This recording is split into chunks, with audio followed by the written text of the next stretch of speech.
Saya menyusul. Terima kasih Yang Mulia. Saya ada 3 pertanyaan kali ini. Kepada saudara saksi ahli, terus terang memang persoalan yang sangat serius di dalam persidangan ini adalah ada beberapa hal, terutama tentang kewenangan daripada Mahkamah Konstitusi. Oleh karena itulah kami mengajukan tadi ahli pertama Pak Khoir untuk membicarakan tentang dari tinjauannya dari secara teoritis, dan sekarang kita ajukan ahli sebagai ahli untuk mencerahkannya itu dari sudut pandang empiris. Ternyata memang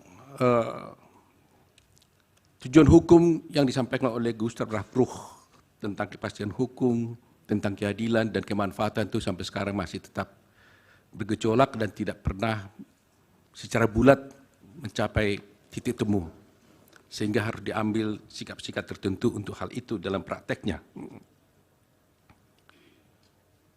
Persoalan tentang kewenangan berwenang atau tidak sudah jelas kita atur bahwa adanya pertentangan adalah kalau ada hukum positif yang sudah mengatur secara legalitas, apa masih memungkinkan Mahkamah Konstitusi bisa mengambil alih perkara tersebut. Sementara dalam perkara-perkara yang dulu seperti TSM, sebelum adanya Undang-Undang Pemilu yang 2017, Mahkamah Konstitusi telah mengambil suatu terobosan tentang TSM karena pada waktu itu belum ada undang-undang yang mengatur tentang TSM itu sendiri. Dan akhirnya sekarang TSM itu sudah diatur dan dimasukkan di dalam ketentuan daripada Undang-Undang tahun 2017. Nah, dengan diaturnya ini, saya ingin meminta pendapat dari ahli, dari sudut empiris. Apakah atau bisa nggak ahli jelaskan atau tunjukkan di dalam persidangan ini aturan yang mengatur bahwa sebenarnya memang Mahkamah Konstitusi tidak bisa memperluas kewenangannya sendiri. Karena konotasi secara teoritis tadi sudah dijelaskan ahli itu tidak dimungkinkan. Tapi saya mau melihat adakah yang pernah secara empiris ahli melihat bahwa dia tidak bisa memperluas kewenangan itu sendiri dalam mengadili perkara yang seperti ini. Itu yang pertama. Yang kedua, terjadi juga suatu pemikiran-pemikiran, termasuk juga yang didalilkan oleh dari pihak pemohon, tentang soal PJ. Seakan-akan bahwa penunjukan PJ-PJ ini dibuat sedemikian rupa untuk tujuan tertentu, yaitu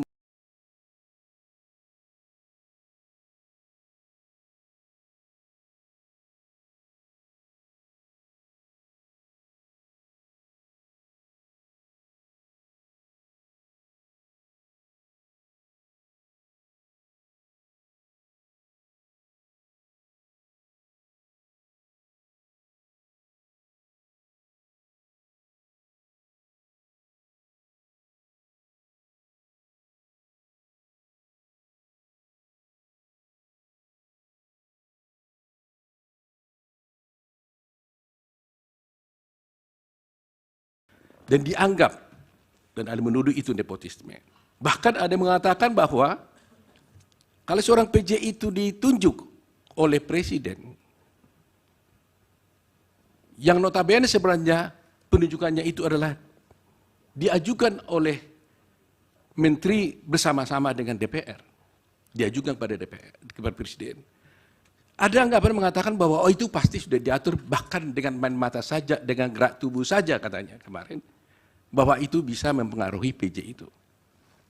Padahal kita lihat faktanya, di Aceh ternyata hampir seluruh PJ itu, hampir seluruh kepala daerah dan wali kota bupati di sana itu adalah mayoritasnya PJ.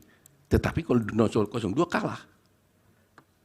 Dipersingkat. Jadi pertanyaan saya adalah, menurut ahli, apakah ini ada semacam nepotisme sebenarnya dalam hal kaitan seperti ini karena presiden yang menunjuk daripada PJ ini?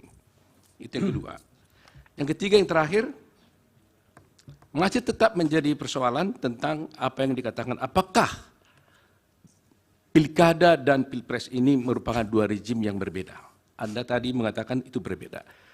Tapi kami belum mendapatkan analisa yang juridis atau yang pasti kenapa sebenarnya ada perbedaan menurut ahli bahwa pilkada dan pilpres itu adalah memang dua rejim yang berbeda. Terima kasih Yang Mulia. Baik. Dilanjut. Terima kasih Yang Mulia. Saudara ahli, kalau kita membaca bab 6 dan bab 7b Undang-Undang Dasar 45, memang ada kualifikasi yang berbeda. Bab 6 itu tentang pemerintahan daerah dan bab 7b itu tentang pemilihan umum. Pilkada itu sebenarnya ditarik dari ketentuan pasal 18 yang termuat di dalam bab 6 Undang-Undang Dasar 45 tentang pemerintahan daerah. Kalau kita melihat pasal 22E Undang-Undang 45 itu nampaknya pembentuk Undang-Undang Dasar menghendaki bahwa pemilihan umum itu limitatif, hanya untuk memilih anggota DPR, DPRD, Presiden Wakil Presiden, dan DPD. Sehingga saya bisa memahami pemikiran saudara ahli bahwa rejim pilkada tidak bisa disamakan dengan rejim pemilu.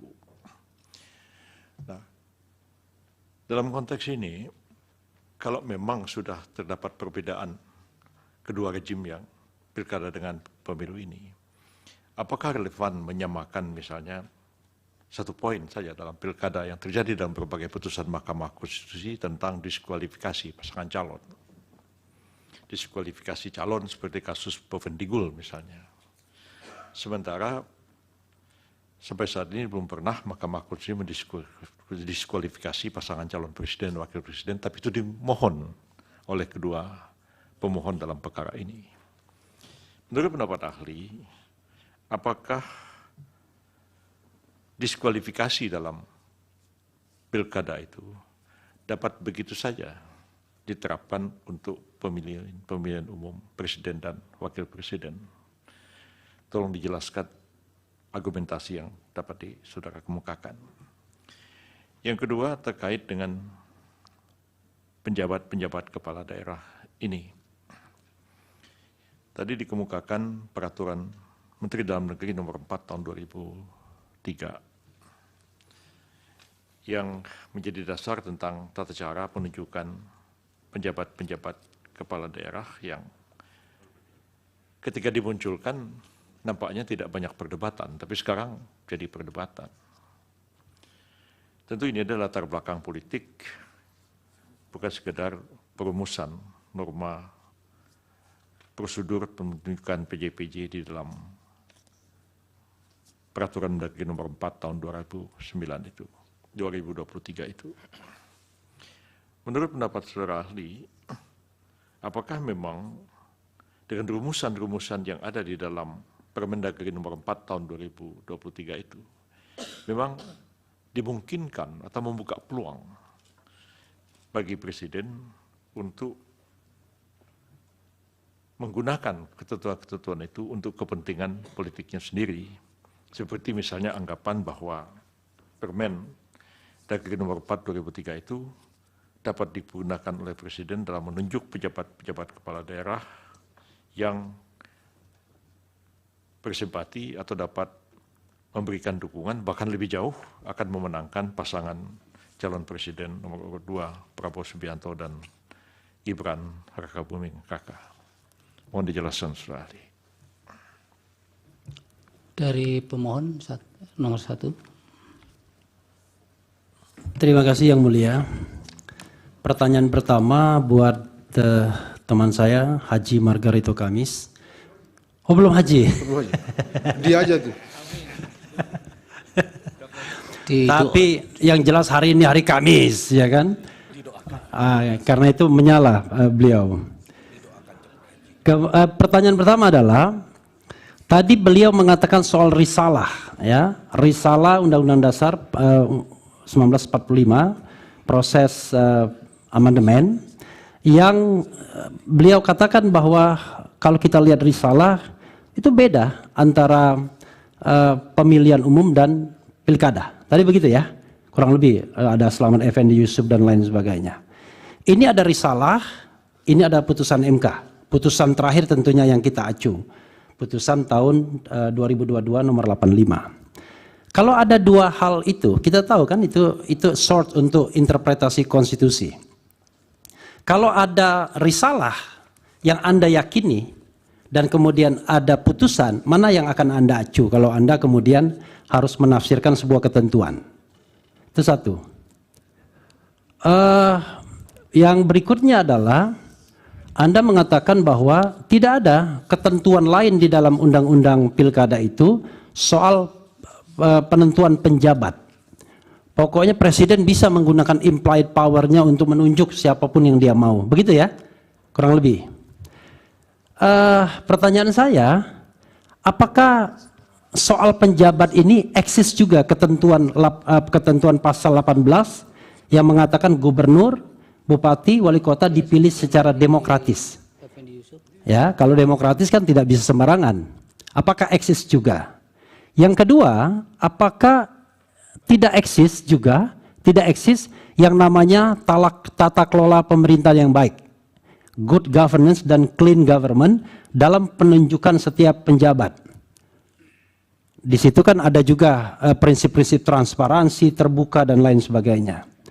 Kemudian, bagaimana kalau seandainya ada perintah dari Mahkamah Konstitusi dalam putusan nomor 15 PUU 2022 ya, dan 67 2021 meminta pemerintah membuat peraturan pelaksanaan undang-undang pilkada yang transparan, akuntabel dan demokratis terkait juga dengan pembentukan atau pemilihan penjabat-penjabat tersebut. Apakah putusan tersebut diabaikan saja karena saya punya implied power sebagai Presiden Republik Indonesia? Itu pertanyaan saya, Pak yang belum haji, Saudara Margarito Kamis. Terima kasih. Dari yang lain cukup?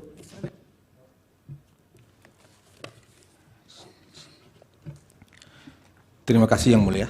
Saya lanjutkan. Tadi Saudara ahli menyatakan bahwa pilkada itu tidak bisa disamakan dengan pemilu.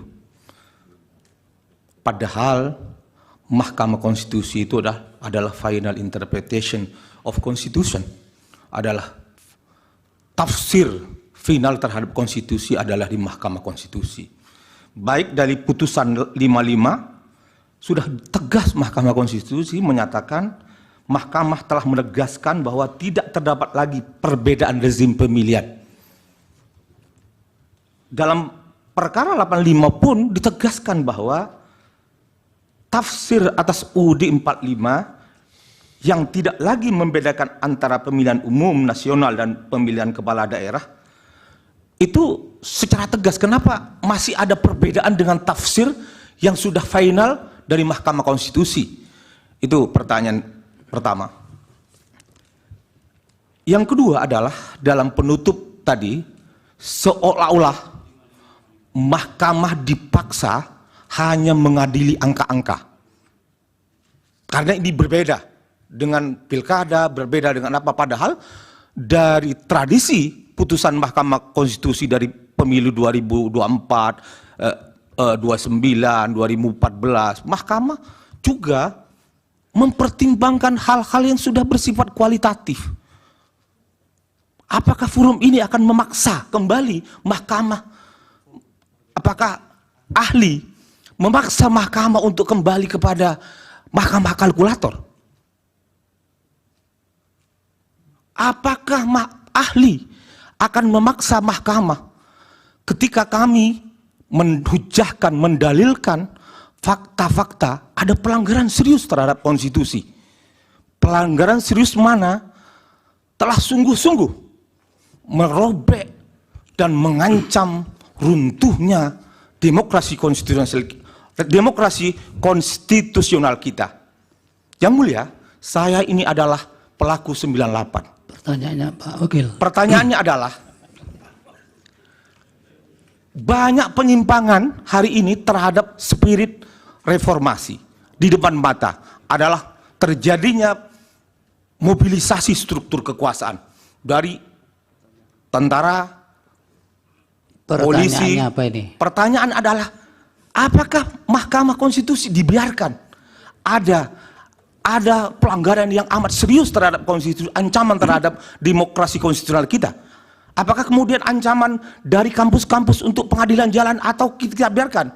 Pertanyaannya berkaitan dengan hujah dari yang disampaikan oleh ahli yang kedua itu Prof. Khairi tadi, ada Khairi berkaitan dengan darul mafasid muqaddamun alal jalbil masolih.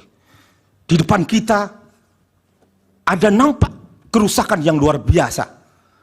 Apakah ahli akan meminta Mahkamah Konstitusi untuk membiarkan kerusakan yang luar biasa itu? Itulah Ya, yang sudah cukup mungkin ya. ahli jelaskan. Terima kasih. Baik, itu teman Pak Wakil Kamal pakai kacamata hitam sakit? Oh. Kalau sakit tidak apa-apa. Iya. Kadang-kadang kan anak muda suka hanya tampilnya kurang tepat. Ya, silakan dipakai kalau sakit. Dari pemohon 2. Ada yang mau ditanyakan? Ada yang mulia. Tapi agak kurang komunikatif saya dengan ahli Margarito ini karena ketutupan nama tiang ini, nama mimbar ini. Saudara ahli, kita sama-sama tahu adanya putusan MK nomor 90.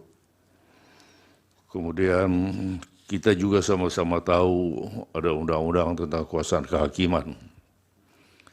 Di dalam undang-undang tentang kekuasaan kehakiman itu secara tegas dinyatakan seorang hakim apabila ada benturan kepentingan harus mengundurkan diri. Kemudian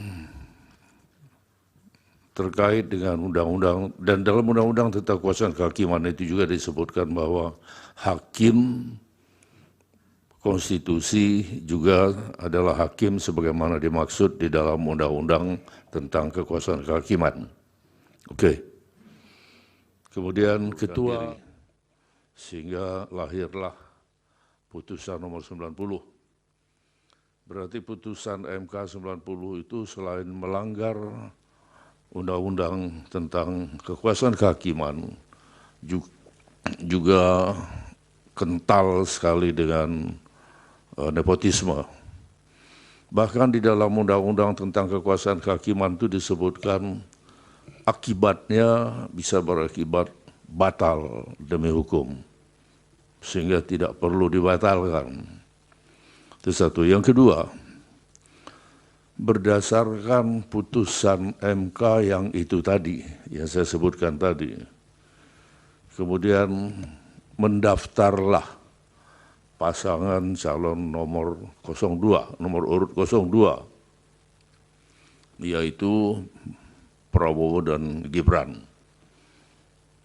Pada saat pendaftaran itu belum ada perubahan atas PKPU. Masih menggunakan PKPU sebelumnya yang kalau dilihat dari PKPU itu tidak memenuhi syarat, yaitu umur 40 tahun.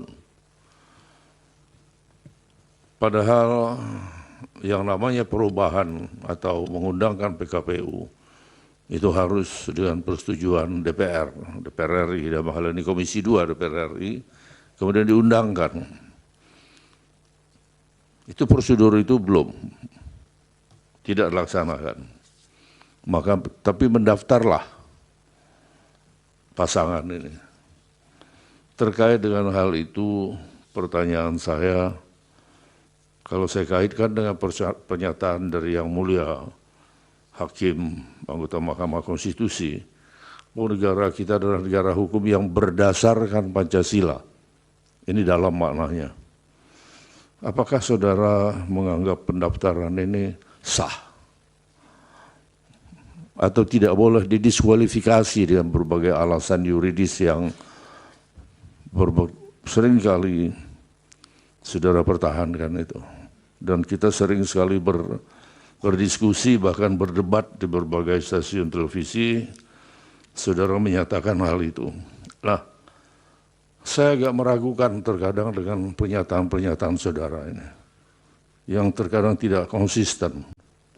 Seperti misalnya, pada tanggal 5 Maret 2024, saudara mengatakan bahwa Pilpres 2024 sama seperti Pilpres 2019. Berapa hari kemudian, tanggal 22 April 2019, saudara mengatakan 2024, pelaksanaan pemilu kali ini jauh lebih buruk dari pemilu-pemilu sebelumnya, bahkan lebih buruk dari pemilu di era Orde Baru.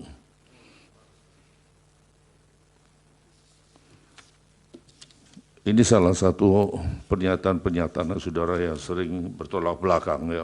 Tanggalnya tadi Pak Henry. Kemudian Tanggalnya agak pertanyaannya, 22 April 2024 atau Maret yang terakhir. tanggalnya Kan ini kan baru di tanggal 22 April 2019.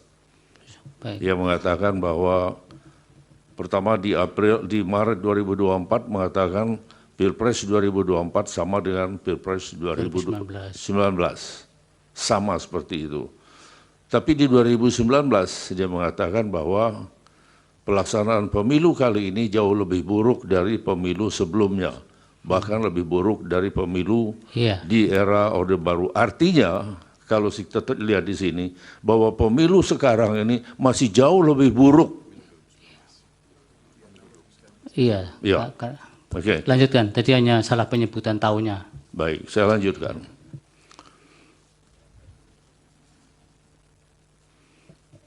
Ini siapa yang lanjut? Sementara dari saya cukup, ya Allah. Mungkin Silakan. lanjutkan teman yang lain. Izin melanjutkan yang mulia. Silakan. Ya, saudara ahli, kita tahu di dalam pasal 286 Undang-Undang Pemilu itu mengatur tentang permasalahan pelanggaran yang bersifat terstruktur, sistematif, dan masif, TSM. Nah, di situ disebutkan bahwa pasangan calon anggota DPR, DPD, DPRD provinsi, DPRD kabupaten kota, pelaksana kampanye dan atau tim kampanye dilarang menjanjikan dan atau memberikan uang atau materi lainnya untuk mempengaruhi penyelenggara pemilu atau pemilih. Nah, jika ya, di dalam kenyataannya dilakukan oleh yang tidak termasuk di dalam pasal ini gitu, misalnya presiden atau menteri gitu ya memberikan materi katakanlah bansos gitu. Nah, apakah bisa diperiksa di Mahkamah Konstitusi ini gitu. Karena pada kenyataannya ya, laporan-laporan yang telah dimasukkan ke Bawaslu itu ternyata tidak diregister, bukan merupakan pelanggaran gitu ya. Banyak temuan di lapangan, misalnya beras bulog yang di atasnya ada stiker paslon 02, itu kemudian tidak dianggap sebagai sebuah pelanggaran gitu ya, dan itu terjadi secara masif. Ya. Bagaimana mengatasi itu gitu? Ya, apakah ini ada kekosongan hukum? Ya. Merujuk pada putusan MK nomor 57 PHPU 56 Romawi tahun 2008 mengatakan menurut Undang-Undang Dasar 1945 peradilan harus menganut secara seimbang asas keadilan, asas kepastian hukum, dan asas manfaat sehingga mahkamah tidak dapat dipasung hanya oleh bunyi undang-undang, melainkan juga harus menggali rasa keadilan dengan tetap berpedoman pada makna substantif undang-undang itu sendiri. Nah, bagaimana menurut ahli? Apakah MK bisa menerima atau memutus permasalahan seperti ini? Terima kasih yang mulia. Dari KPU, dari Bawaslu tidak. Ngantuk ya Pak Ketua itu. Ada. Ada, silakan. Saudara ahli, dalam konteks historis, perbedaan tentang pilkada apakah masuk dalam rejim pemilu atau tidak, ini bergulir secara dinamis ya. Pada mulanya memang Mahkamah Konstitusi menyatakan bahwa pilkada bukanlah pemilu, melainkan berada dalam rejim pemilihan yang dipilihnya secara demokratis. Akibatnya terdapat perbedaan regulasi yang mengatur antara pilkada dan pemilu. Sebagai pijakan bagi penyelenggara pemilu termasuk oleh Bawaslu yang tertuang lebih lanjut dalam peraturan Bawaslu. Namun dalam perjalanan terdapat putusan Mahkamah Konstitusi yang menyatakan bahwa pilkada merupakan rejim pemilu. Nah, dalam konteks ini, apakah Bawaslu sebagai lembaga yang mengawasi penyelenggara pilkada 2024 dapat menggunakan regulasi yang mengatur pemilu, bahkan undang-undang pemilu untuk menyelesaikan berbagai persoalan yang terjadi dalam pilkada. Nanti mohon ahli bisa pencerahannya dalam konteks perspektif historis yang tadi saya sampaikan. Demikian. Baik, dari Hakim yang mulia Pak Arsul. Terima kasih yang mulia Pak Ketua. Terima kasih Pak Dr. Margarito Kamis, sahabat saya ini, partner in crime. Gitu ya. Buat saya ikhtilafu umati rahmat. Perbedaan pendapat di antara kita itu rahmat, bukan laknat. Karena itu saya menghormati pendapat yang tadi disampaikan oleh Pak Dr. Margarito. Tetapi saya melihat memang konsistensi itu menjadi amat penting bagi seorang ahli. Nah, dalam konteks ini, kalau tadi ahli Pak Margarito itu mengkritisi MK, kalau tidak menerapkan secara tekstual apa adanya, apa yang menjadi kewenangan MK ya dalam Undang-Undang Pemilu, ya. Tetapi saya melihat hal yang sebaliknya ketika Pak Margarito juga mengkritisi putusan-putusan MK terkait dengan sengketa pilkada tahun 2020. Ketika MK menerapkan ya apa adanya pasal 158 Undang-Undang Pilkada. Ya. Yang itu kemudian ini bisa dibaca saya kira di berbagai media ya. Ya, ini yang saya ambil yang dikutip oleh Antara. MK menerapkan terkait dengan mana yang bisa diajukan tentang perbedaan yang 2% itu suara. Ya. Itu dianggap oleh Pak Margarito bahwa, ya, ini saya bacakan saja ya, apa yang terkutip. MK hanya pakai pasal 158 doang. Akhirnya begitu, seperti kemarin itu, berguguran semua, hari ini pun akan keguguran lagi. Akhirnya kecurangan tidak terdeteksi. Margarito pun mengingatkan MK untuk kembali ke hitohnya sebagai benteng terakhir para pencari keadilan dengan mengesampingkan pasal 158 itu. Harus dikesampingkan.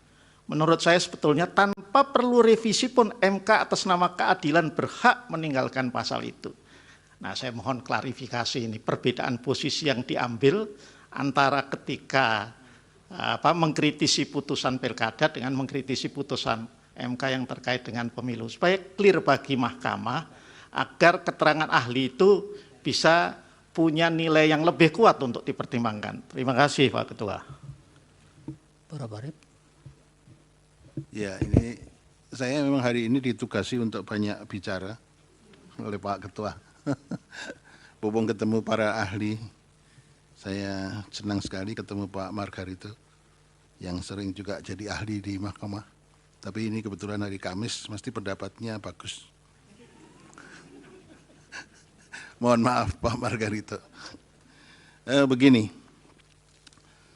jadi ada putusan mahkamah yang mengatakan bahwa tidak ada perbedaan lagi antara pemilihan umum, rezim pemilihan umum dengan rezim pilkada. Itu satu. Kemudian yang kedua, putusan mahkamah itu sebetulnya, kebetulan saya ikut memutus perkara itu. Nah, dalam putusan itu, kita sebetulnya sudah melakukan penafsiran, baik penafsiran secara sistematis, penafsiran secara gramatikal, penafsiran secara historis, dan sebagainya. Kita sudah melakukan upaya-upaya penafsiran yang komprehensif. Akhirnya menemukan rumusan konklusi yang demikian. Tapi saya terima kasih, rumusan yang konklusi yang demikian, itu dikatakan tidak valid. Nah, kemudian begini, saya akan mengajukan pertanyaan. Kita mahkamah sudah mempertimbangkan, salah satunya adalah pembicaraan yang terjadi di MPR pada waktu mengubah konstitusi. Baik original intent atau melalui penafsiran yang lain. Nah, sekarang yang digunakan oleh Pak Margarito untuk menegasikan putusan Mahkamah Konstitusi itu menggunakan penafsiran original intent yang mengutip pendapatnya sahabat saya, almarhum Pak Slamet Effendi Yusuf. Nah, kalau menurut saya, apakah sekarang berdasarkan penafsiran-penafsiran itu kita sudah memutuskan dan mengkonklusikan begitu. Tapi kemudian sekarang kita diajak kembali untuk ke arah original intent pendapat Mas Slamet Effendi Yusuf. Nah, ini gimana? Kalau menurut Pak Margarito Komes, tinggi mana pembicaraan seorang anggota atau dua orang anggota MPR dengan apa yang sudah diputuskan oleh mahkamah? Karena putusan mahkamah dikatakan tidak valid, menegasikan atas dasar salah seorang pendapat salah seorang anggota MPR. Yang itu juga masih perdebatannya masih panjang. Ada original intent yang di pendapatnya Pak Dr. Haryono yang pernah jadi hakim Mahkamah Konstitusi, dan ada pendapat-pendapat yang lain yang kemudian sebetulnya sudah kita sarikan, akhirnya konklusinya sebagaimana putusan Mahkamah Konstitusi. Terima kasih. Terima kasih Prof. Dari Prof. Saldi. Terima kasih Pak Ketua. Pak Margarito. Halo. Jangan terlalu serius dengan catatan itu. Saya senang ya tadi Pak Margarito mulai dengan statement Prof. Yusril guru saya.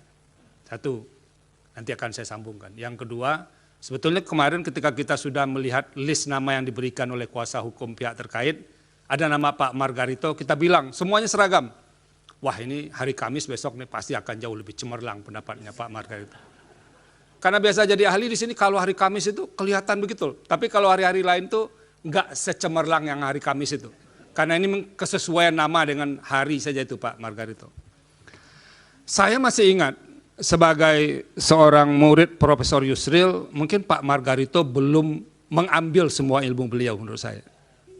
Nah ini, saya masih ingat perdebatan-perdebatan Profesor Yusril dengan almarhum Profesor Harun Ar-Rasyid tahun 2000, 2001, 2002. Berkait dengan TAP MPR. Ketika itu Prof. Harun menegasikan TAP MPR itu sebagai sumber hukum ya, Prof. Yusril ya. Prof. Yusril mengatakan begini, betapapun hebatnya seorang ahli, tapi kalau ada norma tertulis, ada putusan pengadilan, maka pendapat ahli itu menjadi gugur kalau dibawa dalam konteks hukum. Nah oleh karena itu Pak Margarito, ini ada putusan pengadilan loh, yang dikatakan tidak valid, dan itu mungkin nanti Pak Margarito selesai ini nanti datang lagi ke Prof. Yusril untuk menuntut ilmu beliau secara khafah begitu, kalau dalam konsep agamanya. Terima kasih Pak Ketua. Cukup ya? Silakan Pak Margarito.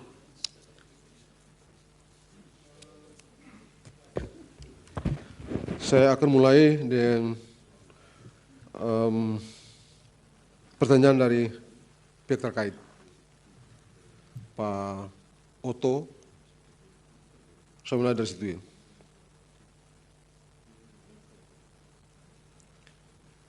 Apakah MK bisa melampaui dan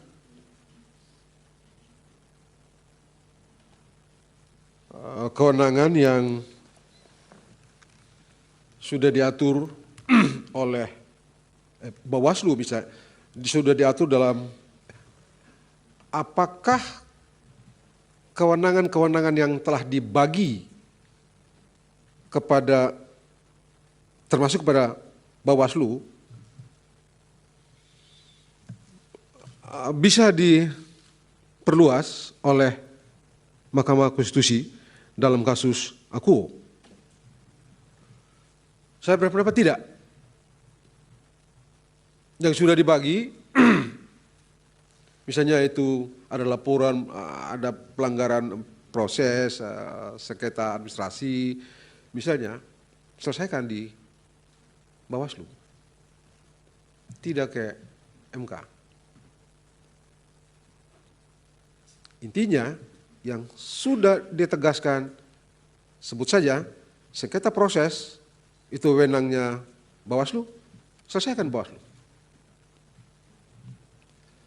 Apa konsekuensinya kalau sudah tahu itu sengketa tidak dilaporkan atau tidak diajukan sengketanya ke Bawaslu? Saya berpendapat orang yang merasa dirugikan itu melepaskan haknya, tunduk dan terikat pada seluruh konsekuensi hukum yang timbul dari akibat melepaskan hak itu. Begitu yang mulia. Satu.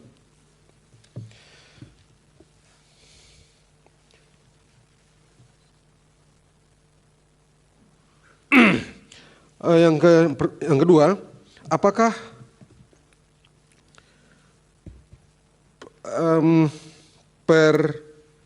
pengangkatan penjabat-penjabat gubernur, bupati, dan wali kota itu dimaksudkan untuk memenangkan, sebut saja, Pak Prabowo dan Pak Gibran dalam Pilpres? Saya berpendapat tidak. Bagaimana caranya memenangkan orang itu dengan cara mengangkat pejabat gubernur, terus Pak Prabowo dengan Pak Gibran menang? Bagaimana caranya? Satu. Yang kedua, ini perintah undang-undang. Kalau tidak diangkat karena takut nanti penjabat-penjabat itu akan memenangkan atau menyalahgunakan wewenang atau apapun yang dapat disebut atau disamakan dengan itu, terus tidak diangkat hanya karena takut akan dituduh untuk memenangkan Pak Prabowo dengan Pak Gibran. Terus apa yang mesti dilakukan? Dan kalaupun terjadi dalam kenyataan real, konkret, itu terjadi tindak tanduk yang dinilai menguntungkan, tindak tanduk itu harus diperiksa. Tidak boleh ngomong-ngomong, harus diperiksa oleh aparatur yang diberi wewenang untuk memeriksanya. Sepanjang tidak ada itu, kalau urusan persepsi, oh silakan aja. Karena politik kan urusannya persepsi. Dalam hukum urusannya bukti. Supaya orang itu kita dapat secara meyakinkan secara hukum mengkualifikasi tindakan orang itu sebagai tindakan yang memberikan keuntungan kepada, sebut saja 02, pasangan Pak Prabowo dengan Pak Gibran, maka itu orang harus diperiksa. Kalau tidak diperiksa, Anda terima. Kalau cuma ngomong-ngomong, nggak bisa ngomong. Ngomong-ngomong itu tidak punya nilai apa-apa. Jadi sekali lagi, apalagi misalnya ada kenyataan empirik, sebagaimana disebutkan oleh Pak Oto tadi,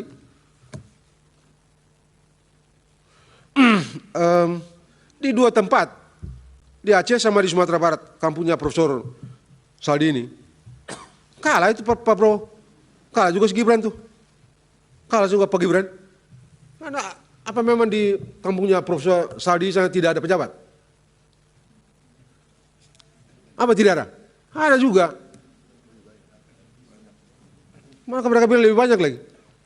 Coba, bagaimana coba menjelaskan itu? Ada satu hal yang bersumber dari hal yang sama, tapi outputnya berbeda. Jadi ini mesti ada urusan ini memberikan keuntungan berpihak kepada pasangan calon nomor 2, tidak bisa diomongkan saja. Kalau itu ditemukan ada tindak tanduk yang dinilai dengan penelaran yang logis menyimpang, periksa itu orang. Undang-undang memberikan kewenangan itu kepada semua orang. Kalau tidak dilakukan itu, maka orang itu harus dianggap menerima kenyataan itu, tunduk pada seluruh konsekuensi hukum yang timbul dari melepaskan hak itu. Begitu yang mulia.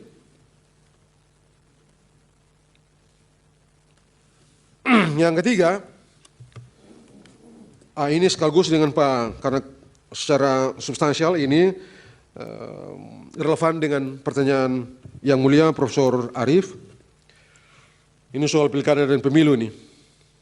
Saya tadi berpendapat, pilkada dan pemilu itu dua rejim yang berbeda. Sejauh yang saya mengerti, Prof. Arief, hukum dalam setiap perkara adanya di amar, bukan pertimbangan. Suka atau tidak, senang atau tidak, hukum dalam setiap perkara amar, bukan pertimbangan. Pertimbangan fundasi amar, bukan amar. Jadi, ya itu pendapat. Sejauh yang saya baca, pendapat penyamaan pilkada dan pilpres itu dipertimbangkan. Sama dengan seolah-olah ditafsir orang di luar perintah mahkamah kepada presiden untuk bentuk peraturan pemerintah. Padahal itu ada di pertimbangan. Teksnya juga bentuk peraturan perundangan, bukan peraturan pemerintah. Bagaimana kita bilang peraturan perundangan itu sama dengan peraturan pemerintah? Spesifik pemerintah? Tidak. Jadi sebenarnya kalau toh itu diberikan, katakanlah itu kalau itu di amar putusan, teks peraturan perundangan itu, kalau ada teks itu, berikan diskresi kepada presiden, pilihan untuk memilih satu di antara beberapa bentuk hukum yang tersedia dalam sistem hukum kita. Dan bentuk hukum apapun yang dipilih oleh presiden, sah. Yang mulia Profesor Arief, karena ini berkaitan sekaligus tadi itu, Prof, saya tidak menunjuk Slamet, almarhum Slamet Effendi Yusuf itu. Saya menunjuk putusan pertimbangan yang dipakai di Mahkamah Konstitusi itu justru menunjuk putusan pendapatnya Profesor Pak Slamet. Perdebatan itu panjang. Saya kutip kok di dalam sini. Banyak itu perdebatan. Ada Rusnaniar, ada Rusnaniar, ada beberapa orang, banyak perdebatan itu. Kalau itu ditelusuri seluruhnya, itu pun cuma di perdebatan di pasal 22E itu melahirkan pasal 22E. Padahal soal itu juga dibicarakan dalam pasal 24E yang melahirkan pasal 24C. Jadi kalau menyimpulkan kewenangan Mahkamah Konstitusi mengadili pemilu hanya dengan menunjuk pada pemilu, perdebatan mengenai pemilu, bagi saya tidak valid. Dengan segala hormat saya pada yang mulia Profesor Arief, tidak valid. Dari segi cara menarik kesimpulan, keliru. Premis mayor dan premis minornya tidak tepat. Begitu yang mulia. Jadi sekali lagi, pilkada dan pemilu itu dua hal yang berbeda. Tidak bisa disamakan. Karena tidak bisa disamakan, hal-hal yang urusan pilkada aja. Jangan gabung dengan pilpres. Jangan mahkamah ini ambil hal-hal pilkada itu putuskan pakai dasar untuk putus pilpres ini. Salah.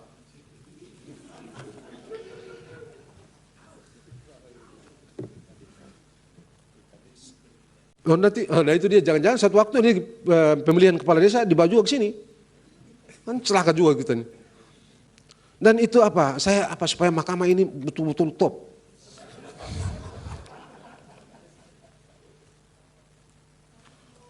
Oh iya, soal urusan diskualifikasi ini.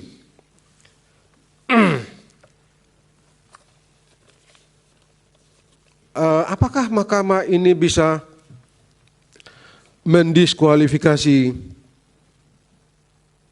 pasangan calon. Sebagai orang hukum, apa dasarnya? Apa dasarnya? Orang itu tidak memenuhi syarat? Ataukah pelanggaran-pelanggaran itu sedemikian kacaunya dan tidak bisa dibicarakan? Konkret, bawa ke sini buktinya. Saya tahu di pilkada, di beberapa pilkada saya jadi ahli, memang sempat diperiksa itu beberapa hal yang sebenarnya masuk dalam proses diperiksa di sini, tapi itu konkret. Saya tidak usah sebut yang spesifik. Satu pilkada pada waktu itu dalam perhitungan di KPU itu rusak semua itu C1 itu tipex double tipex sudah diprotes di KPU sidang itu, di sidang di rekapitulasi KPU masa bodoh di sini dipersoalkan. Bagi saya logis. Itu pilkada. Ada dasarnya, ada peristiwa konkret yang menurut akal sehat logis untuk dicek. Sekarang kembali ke pertanyaan Prof. Yusril, ini guru saya. Saya itu sebenarnya dulu mau ambil hukum ekonomi, ketemu Pak Yusril bilang, gak usah, satu waktu nanti tata negara itu penting, kamu jadi orang tata negara saja. Nanti saya bantu, kamu memberikan rekomendasi, kamu masuk ke tata negara. Ya sudah, kita bikin lagi, saya bikin tuh proposal di pramuka di pojok tuh. Kan dari kampung, Prof. Ini gara-gara Prof, ya sudah. Nah, setelah itu, selesai doktor, ikut lagi beliau ke Seknek. Beliau berhenti, saya berhenti juga. Iya benar. Beliau berhenti dari Seknek, saya berhenti juga. Saya bilang, Prof, beliau nggak mau saya keluar dari Seknek. Saya bilang, enggak Prof, saya ini diajarkan oleh orang tua saya, orang yang membawa saya, saya tidak bisa tinggalkan orang yang membawa saya dalam keadaan susah. Jadi Prof berhenti, saya berhenti juga. Berhenti saya. Benar, saya bilang sama Prof. Dilanjutkan jawabannya. Baik. Jadi tidak bisa didiskualifikasi. Suka atau tidak, senang atau tidak. Saya selalu mengatakan hukum tidak ada urusan dengan suka dan tidak suka. Hukum memaksa kita untuk objektif. Hukum mengharuskan kita untuk objektif. Sebab kalau suka dan tidak suka, rusak. Ya sudah waktunya Pak Margarito sudah mau habis. Yang tidak konsisten tadi dijawab. Yang tidak konsisten. Tadi Prof. Sadi sudah jawab. Pak Arsul, Pak Henry Iya, kan Pak mengatakan Sadi, Anda tidak. oh iya. Silakan jawab. Saya mulai dulu dari Prof. Saldi. Apakah dengan pendapat saya itu Mahkamah berubah? Mahkamah berubah. Apakah dengan pendapat saya itu Mahkamah berubah? Tidak kan? Apakah dengan pendapat saya itu norma berubah? Tidak.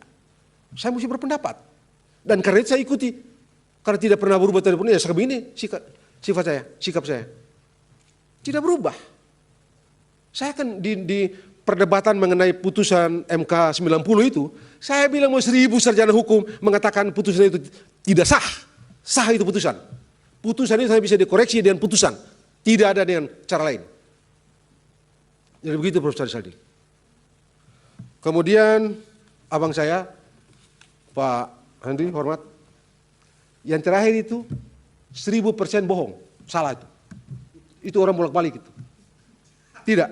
Yang saya bilang pilkada 2024 lebih buruk itu 1000% bohong. Orang ngarang-ngarang itu. Kalau Pak Henry sangkal itu, maju ke depan, kita berdua ambil Al-Quran sumpah. Siapa yang bohong, mati dia. Keluar dari sini mati. Karena itu bohong itu. 1000% bohong. Tidak. Ya, kalau saya bilang pemilu 2024 itu jauh lebih baik dari pemilu 2019, betul. Kalau itu tidak perlu disumpah. Tidak perlu disumpah, ada itu. Kemudian tadi yang terakhir ya Pak Kamal tadi. Pak Kamal tadi, begini, urusan negara hukum demokratis naik dan turun itu urusan persepsi. Sangat persepsi. 2019 juga kami juga berpendapat sama ini. Negara ini tenang-tenang aja nih. Jadi soal persepsi aja, demokrasi, pemilu ini akan begini-begini, demokrasi akan runtuh. Enggak lah, tidaklah. Ada pemilu jauh lebih buruk, tapi tidak seperti ini. tidak mengakibatkan negara hukum turun kualitas. Enggak. Demokrasi ini kan barang yang tidak memiliki bentuk akhir. Sesuatu yang terus-menerus berproses.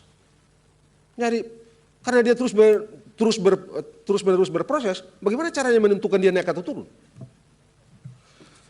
Terakhir Pak Refli tadi, saya merasa penting untuk menjawab ini putusan Pak Refli, pertanyaan Pak Refli ini. Risalah dan putusan.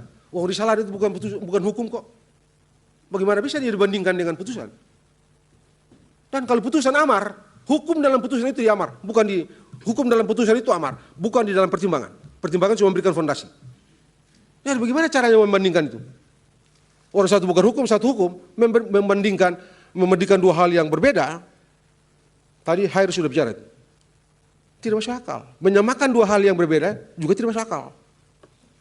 Jadi saya kira pertanyaan juga ya. Kemudian mengenai pengangkatan pejabat demokratis bla bla bla segala macam ini. Ini demokratis ini barang ini sudah dibicarakan dari zaman Yunani kuno sampai sekarang ini begitu. Aristoteles kan jelas ini. Ini bentuk pemerintahan yang tidak bagus. Ini sebabnya di perdebatan pembentukan konstitusi Amerika Serikat orang tidak bicara mengenai demokrasi, orang bicara mengenai republik. Ini barang busuk ini.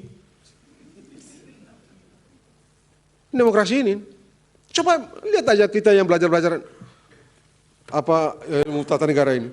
Kemudian bagaimana dengan putusan MK? Sekali lagi, putusan MK dia menjadi hukum norma imperatif harus berlaku, yaitu kalau amar.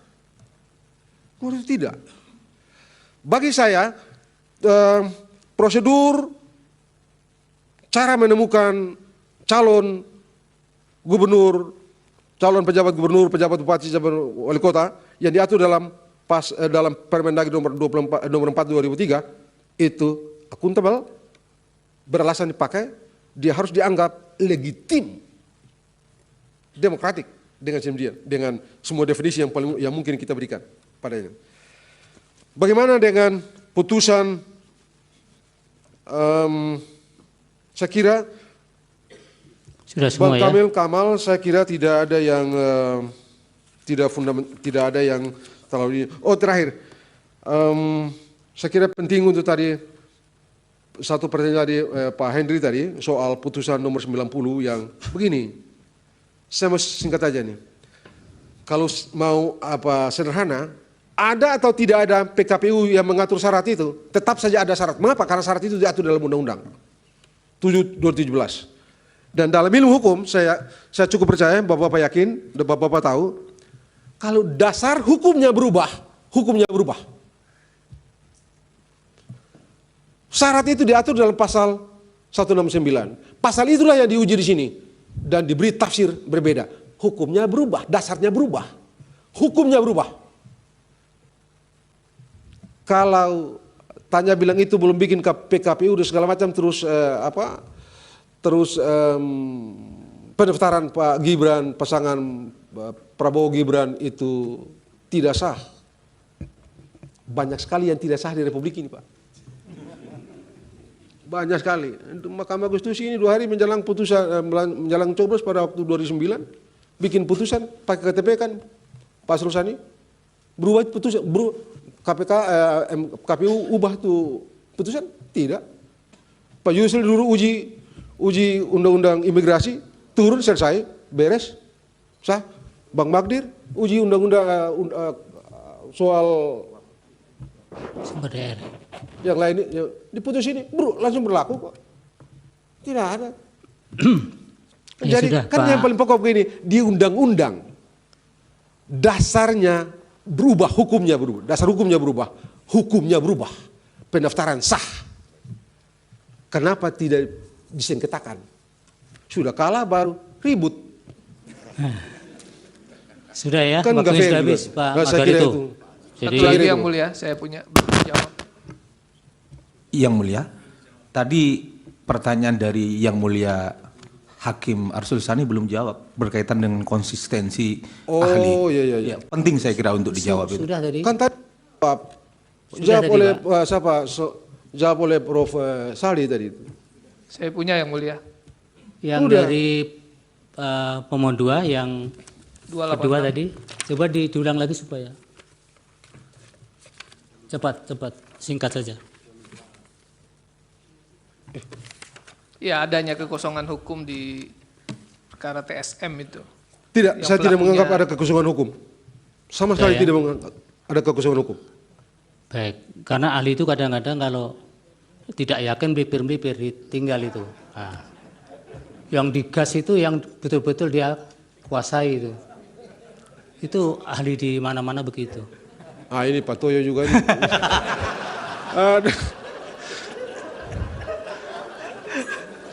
Ini belum tidur Pak Toyo dari jam 3. Oke. Sekarang tadi panggil saya tidur di luar Iya. sana. Waktunya sudah habis, jadi tidak ada dialog lagi. Baik. Tapi yang paling penting Pak Margarito bahwa putusan MK itu satu kesatuan antara pertimbangan dengan amar. Itu supaya publik tahu. Tidak ada lagi waktu untuk Enggak fair membantah juga itu. Silakan, waktu sudah habis. Terima kasih Pak Margarito. Mudah-mudahan keterangannya bermanfaat untuk pengambilan putusan ini. Amin. Makasih banyak. Sebelum Pak Margarito meninggalkan tempat, saya izin Pak Ketua. Saya mengatakan 1-2 patah kata. Pak Margarito, terima kasih atas nasihatnya kepada Mahkamah supaya Mahkamah Konstitusi top. Terima kasih banyak. Assalamualaikum warahmatullahi wabarakatuh. Waalaikumsalam.